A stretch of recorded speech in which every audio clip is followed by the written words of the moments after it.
আখেরি নবীর বংশ হলো হযরতে আওলাদ রাসূল হাসান হুসাইন।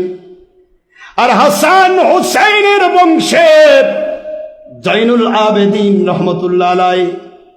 কেমন করে হাসান মুসলমান?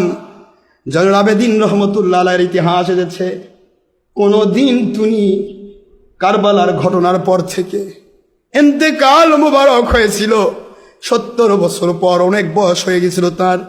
এই বয়স পর্যন্ত জীবনে কোনোদিন জয়নুল আবেদিনের চোখে মুখে হাসি দেখা যায় না।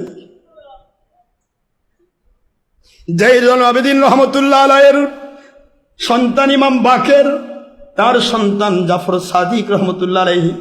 এইভাবে করে বংশ পরম্পরায় সন্তান এসেছে। বংশ পরম্পরায় আসবে ইমাম মাহদী। সেই ইমাম মাহদী আলাইহিস সালামের পূর্বপুরুষ জয়নুল আবেদিন হুসাইনের সন্তান। হুসাইন রাদিয়াল্লাহু সন্তান বলেন, আমি কাঁদি না, আমি হাসি না, শুধু কাঁদি। আমার কান্নার বিষয়টা নিয়ে তোমরা প্রশ্ন করো না। আমার আল্লাহ বলেছেন, ফালিয়াদহাকু কালিলাও ওয়ালিয়াবকু কাসীরা। তোমরা বেশি করে কাঁদো, কম করে হাসো। আমি আল্লাহ তোমাদের কবর থেকে জান্নাত পর্যন্ত আর কাঁদতে দেব না। বেশি করে কাঁদো। আমার দুনিয়ার মুসলমানেরা, আমি জয়নুল আবেদিন কাঁদি, হাসি না। হাসতাম যখন আমার বাবা বেঁচে ছিল। আমার চোখের সামনে দেখেছি রে আমার বাবার শহীদি শরীর মুবারকের উপরে 70টি উট আমার বাবার শরীর মুবারকের উপরে চালিয়ে দেওয়া হয়েছিল।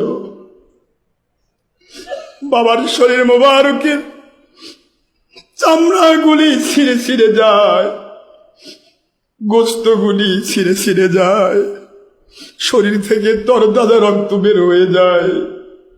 আমার ছোট্ট ভাই, আমার ছোট্ট একটি ভাই আলী আসগর রাদিয়াল্লাহু তাআলা আনহু, 6 মাসের শিশু, তার কলিজায় পর্যন্ত এজিদ বাহিনী। নামাজি মুসলমান, রোজাদার মুসলমান, টুপিওয়ালা মুসলমান, জুব্বা পরা মুসলমান, নামাজ পড়েছে কুফার মসজিদের জামাতের সাথে নামাজ আদায় করেছে।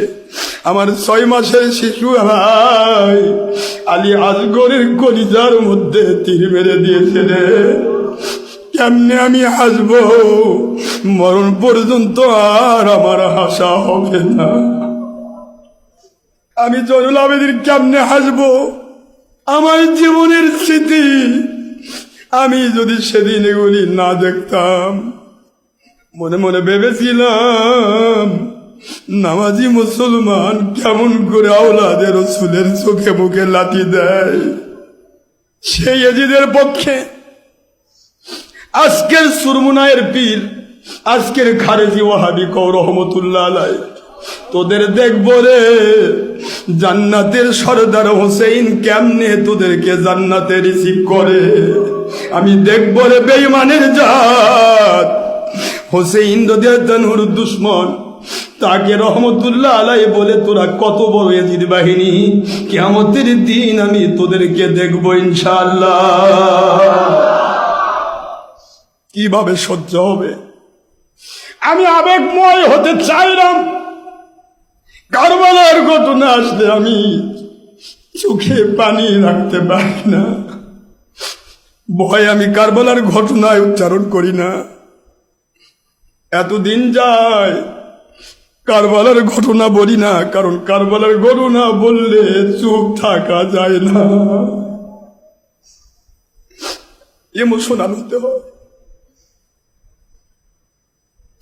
আলটিমেটলি কলিজার ভিতরে আগুন জ্বলে যায়।